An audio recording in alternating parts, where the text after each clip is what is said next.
باب من افرغ بیمینہ علی شمالہ فی الغسل، دائیں ہاتھ سے لے کر پانی بائیں پہ ڈالنا نہاتے وقت، اس کے بارے میں۔ حدثنا موسیٰ ابن اسماعیل قال حدثنا ابو عوانہ قال حدثنا الاعمش عن سالم بن ابی الجعد عن قریب مولى ابن عباس عن ابن عباس عن میمونة بنت الحارث قال وضعت لرسول اللہ صلی اللہ علیہ وسلم غسلا وسترته، کہ حضرت میمونہ کہتی ہے کہ میں نے حضور صلی اللہ علیہ وسلم کے لیے نہانے کا پانی رکھا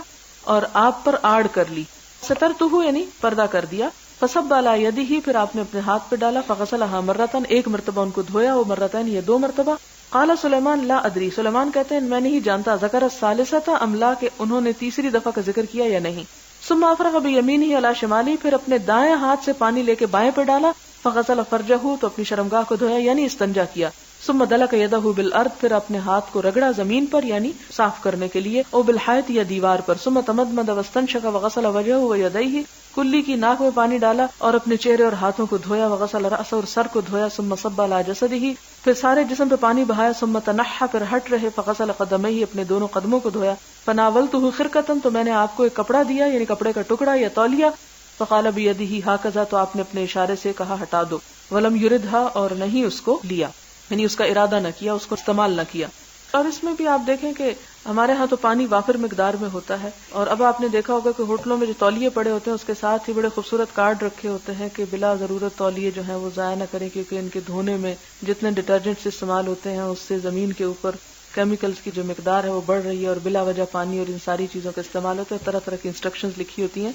تو اس میں ایک تو یہ ہے کہ ایک تولیہ انسان بار بار استعمال کرے، اور جب بار بار کرے تو اس میں جو گندگی اور وہ سب کچھ ہے وہ جسم صاف کرنے کی بجائے الٹا اس کو اور مل دیتی ہے، شاید آپ نے اس لیے بھی اوائڈ کیا ہو۔ اور دوسری بات یہ کہ یا انسان کے پاس اتنے وسیع ذرائع ہوں کہ جو بار بار ایک دفعہ ایک کپڑا استعمال کر کے پھر اس کو دھوئے، پھر دوسرے استعمال کے وقت پھر دھوئے، تو ہر شخص اتنا افورڈ نہیں کر سکتا۔ تو ایسی صورت میں اگر کسی کو میلا تولیہ استعمال کرنے سے گھن آتی ہو تو اگر آپ استعمال کر لیتے تو اس سے کیا ہو جاتا، حکم ثابت ہو جاتا اور ہمیں ہر صورت میں استعمال ہی کرنا پڑتا۔ تو آپ کے نہ کرنے سے امت کے لیے ایک سہولت ہو گئی۔